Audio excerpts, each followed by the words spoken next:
Welcome. Today we're going to master one of the most important concepts in English grammar, active and passive voice. Look at this magical transformation. The cat ate the fish becomes the fish was eaten by the cat. The meaning stays the same, but the focus shifts completely. First, let's understand what voice actually means in grammar. Voice tells us the relationship between the subject and the action. Is the subject doing the action, or is the action being done to the subject? There are exactly two types of voice in English. In active voice, the subject performs the action. Think of it as the doer being in the spotlight. In passive voice, the subject receives the action. Here, the receiver takes center stage. Let's dive deep into active voice first. In active voice, the subject is the star of the show. It performs the action on the object. The subject is the doer. The structure is simple: subject plus verb plus object. SVO, remember this pattern. Let's see some examples. The cat ate the fish.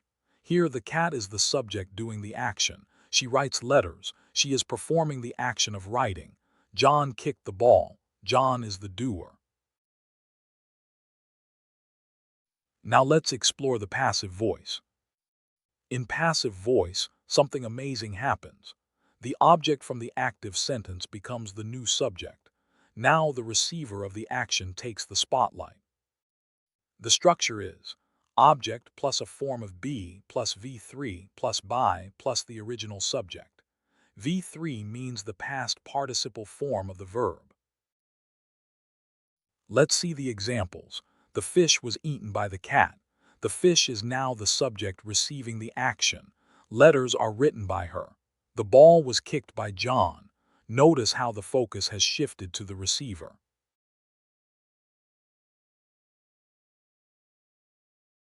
Now comes the exciting part. Let's learn the important formula to transform any active sentence into passive.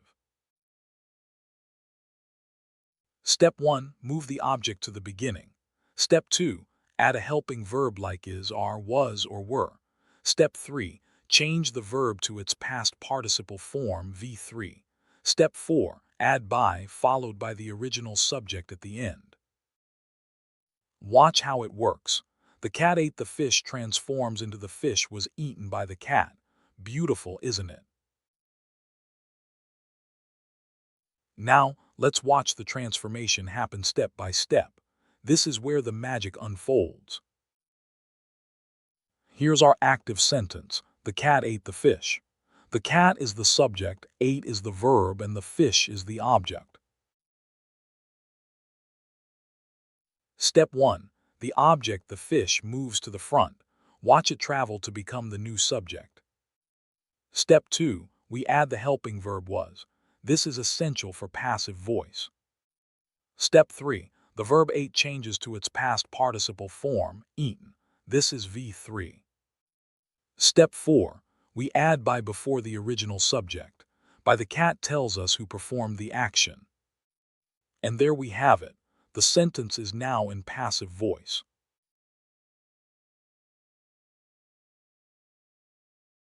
But wait, what if we need to go backwards? Let's learn how to convert passive voice back to active. Here are the 4 steps. First, find the doer after the word by.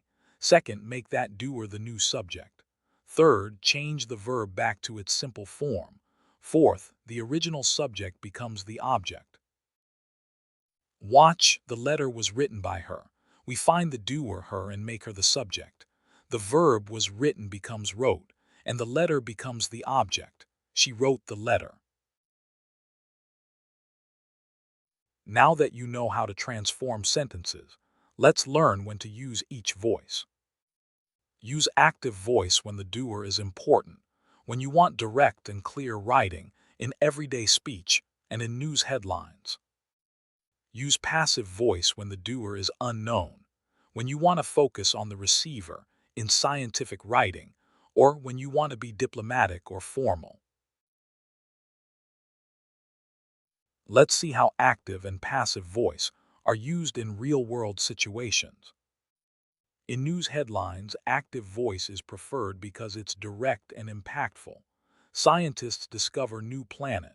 In scientific reports, passive voice is often used to focus on the process, not the person. The solution was heated. In formal notices, passive is useful when the doer is unknown. The laptop was stolen. Here's something important. The transformation pattern changes slightly depending on the tense. In simple present, writes becomes is written. In simple past, wrote becomes was written. In present continuous, is writing becomes is being written. Notice the pattern. Each tense has its own helping verb combination, but the past participle V3 always stays the same. Let's practice identifying voice by breaking down sentences. The chef prepared a delicious meal. This is active. The chef is the doer, prepared is the action, and a delicious meal is the receiver.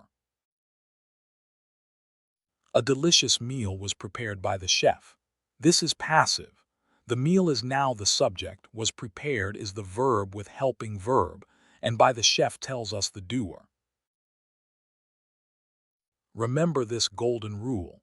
In active voice, the subject does the action. In passive voice, the subject receives the action. Now it's your turn. Let's practice transforming sentences. The teacher teaches the students. Can you convert this to passive? The answer is, the students are taught by the teacher. Did you get it right? The dog chased the cat. Transform this one. The answer is, the cat was chased by the dog. Excellent. Here's a challenge. The children are eating the mangoes. This is present continuous tense. Think about it. You have 5 seconds.